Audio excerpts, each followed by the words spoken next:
First of all, welcome to the channel and thank you for stopping by. When time permits, please consider subscribing. I would greatly appreciate it.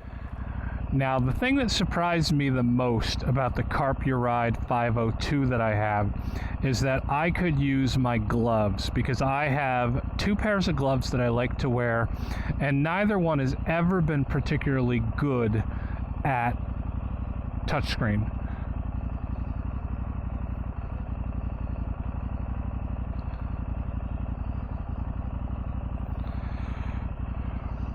Nice.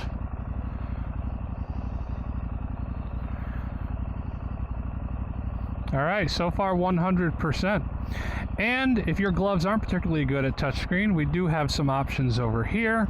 I would have liked a jog dial to allow me to move around to a couple of more things, but it does let me bounce back to the home screen, where I'm going to go into Angroid Auto. Looking at my map, let's change that to Google Maps. We got 100% going here. And then once you're onto your main app, you can just go ahead and hit the home button. And now we're looking out the camera.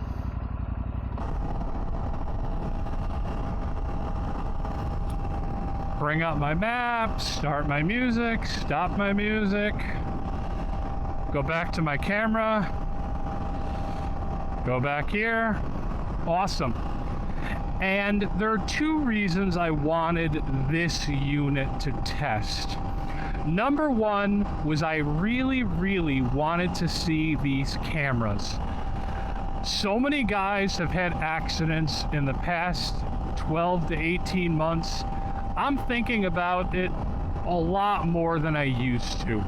And one of the things I was thinking was, it would help, not necessarily if I make a mistake and put myself off the road, but if I do feel that someone hit me and perhaps it wasn't my fault, I thought it would be a good idea to have cameras. And this device is right now recording this ride. And it has a replaceable disc in it, a replaceable chip in it. I plan to put a terabyte in here, so I should be able to get a significant amount of footage. But even a short amount of footage, it's going to roll over itself. It'll always have the most recent, meaning if you're in an accident, it's going to have that footage as long as the memory card survives. And that's the important thing. This is plastic and glass. It's probably going to, in any serious accident, get wrecked. That said, it is about an inch thick, and in the center of it is going to be where your memory card is. I am very confident that the memory card, which is the important thing, it contains the footage, will survive.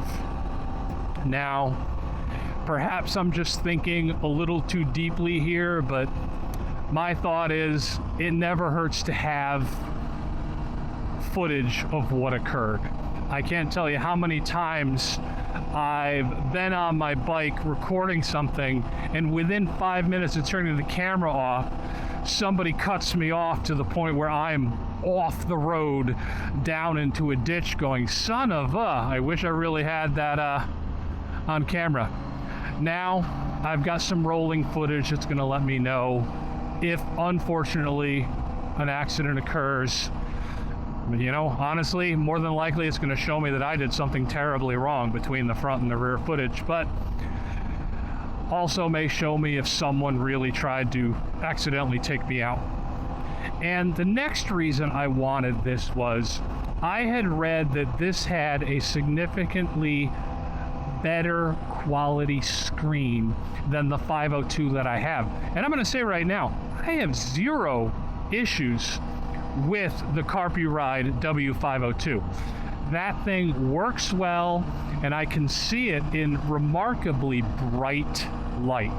However, they do put a shade on it for a reason, and there are times during the day where I find myself adding to that shade just a little bit.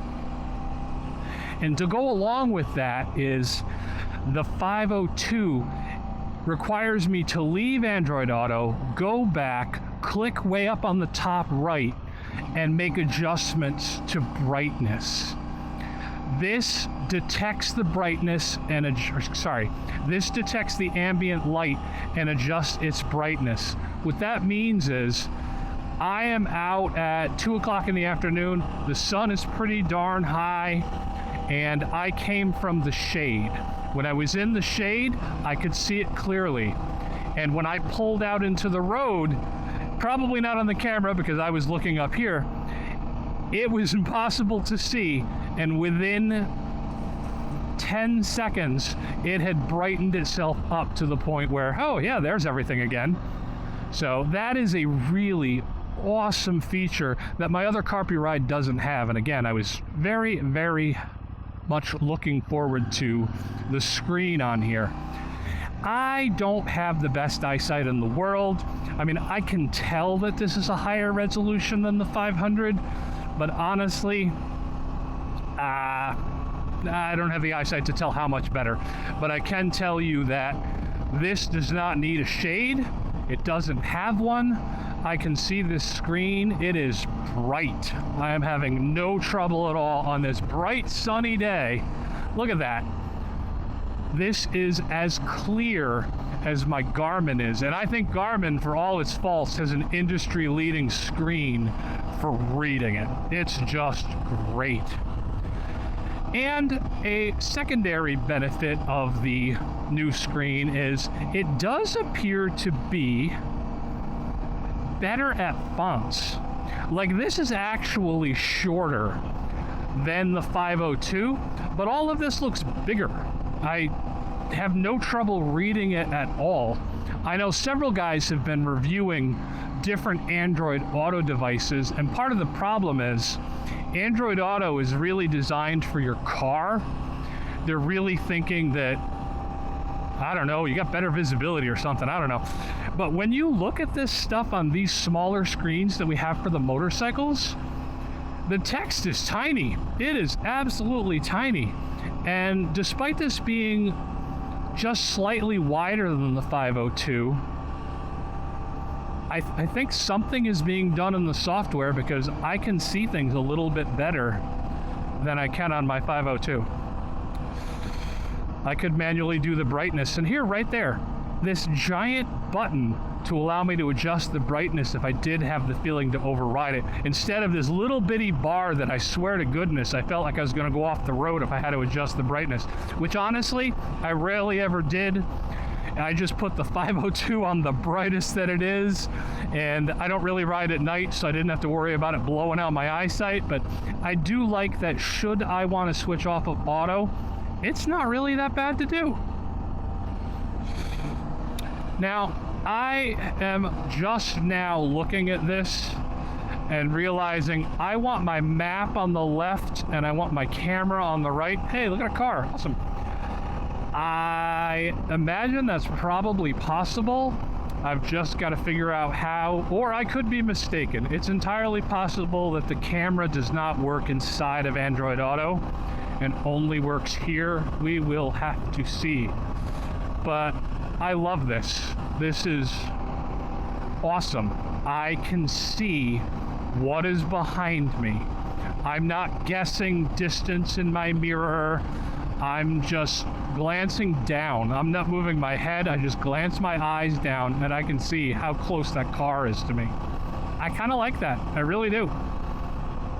I don't think that this is where I'll be using that feature, but on the highway, where I'm always wondering who's coming up behind me, how hard can I brake for the cars in front of me, should I be going left or right instead? I mean, people drive like insane idiots with no idea there's a motorcycle there. I really like having the ability to see not only directly behind me, but I can see the other end of the lane. I mean, I am pretty sure that if I'm in the middle of 3 lanes, all 3 are going to be, yeah, absolutely, look at that view. All 3 are going to be visible, and that's the #1 thing I wanted this for. So good on you, Carpuride W603. So far you are doing what I wanted. Well, folks, I am going to go enjoy the rest of my ride. This has been our first look at the Carpuride W603. Camera up front, camera in the back. This is about the size of a modern smartphone, only 3 times as thick. And as far as I've gone, connected my phone in moments. Music was working immediately, maps working immediately, the cameras both working immediately, starts recording. Very satisfied with my first impressions. I can't wait to get a couple of weeks with this and get back to you guys with what I think of it. Now, if you stuck around for my ride, I appreciate it, and you take care.